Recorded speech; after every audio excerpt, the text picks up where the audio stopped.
I remember sitting in history class in high school learning about the civil rights movement. In a nutshell, it went like this.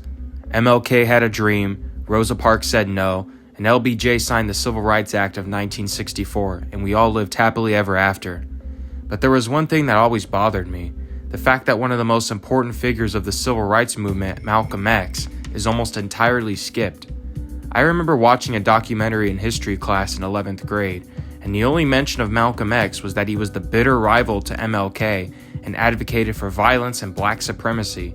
It wasn't until after I finished high school that I decided to pick up the autobiography of Malcolm X, and it changed my whole perspective.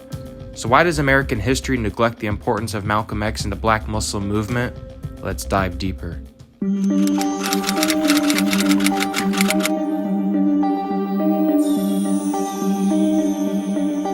I've studied a lot about Malcolm X, reading countless articles, watching tons of speeches like Ballot or the Bullet, and many interviews including the City Desk interview where he absolutely destroyed a panel of critics.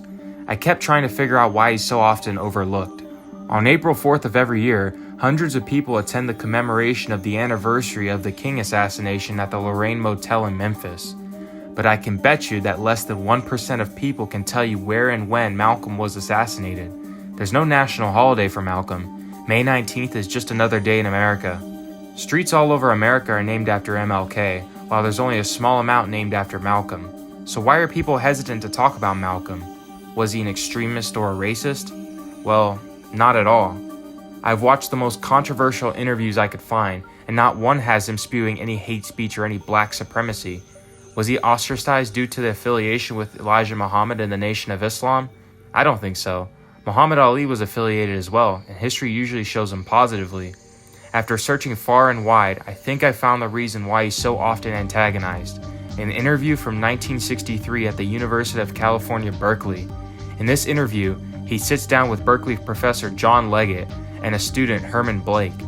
Most of the interview is Malcolm defending his stance on civil rights and defending the Nation of Islam. But Malcolm brings up an interesting analogy that changes the tone of the interview. Malcolm takes aim at two important figures, political parties and the NAACP. Fox acts friendly toward the lamb, and usually the fox is the one who ends up with the lamb chop on his plate. He compares Republicans and Democrats to foxes and wolves. Both have the same appetites, but their mannerisms to hunt their prey are different.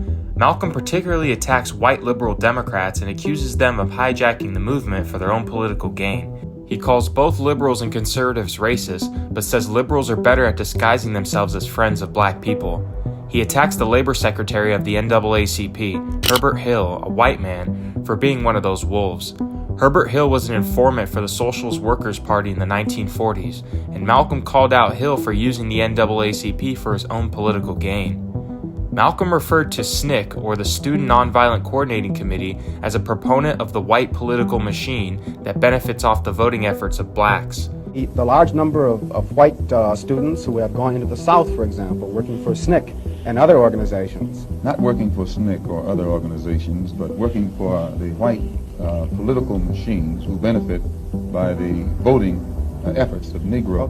SNCC was led by John Lewis, who just so happened to be one of the biggest figureheads for Democrats for decades, and actively campaigned for Democrats in Georgia.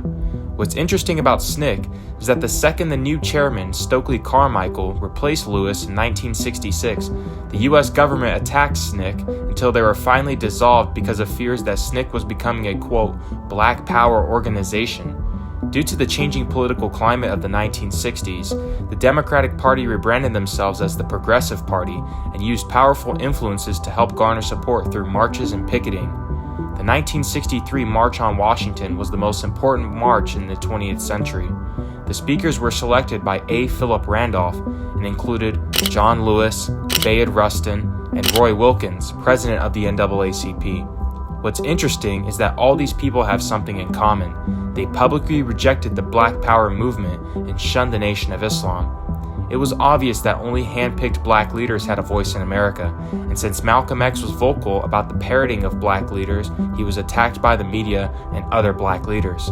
The truth is, Malcolm believed in black self-defense against white aggression, particularly in Selma and Birmingham, where black people were attacked heinously by white supremacists. The political machines of the early 60s couldn't care less about self-defense. They were interested in votes. If they could get millions of black votes to go their way, then they could become much more powerful. But that needed the cooperation from leaders. The more black leaders on the government side, the better the chances were. Even the leaders they sanctioned were spied on to make sure that they never stepped out of line. MLK was spied on by the FBI under the counterintelligence program all the way until his death. But there was one group preventing the political machines from capturing the full support of African Americans, the black Muslims, and Malcolm was at the forefront.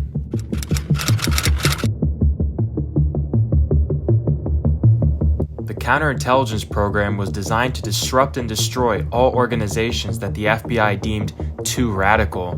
The FBI used these tactics: create a negative public image for target groups, call Malcolm X a violent black supremacist and tarnish his image, break down internal organization by creating conflicts, create a conflict between Malcolm and his teacher Elijah Muhammad, create dissension between groups, for example by spreading rumors, create rumors within the Nation of Islam, restrict access to public resources, restrict the ability to organize protests, have police chiefs restrict certain groups.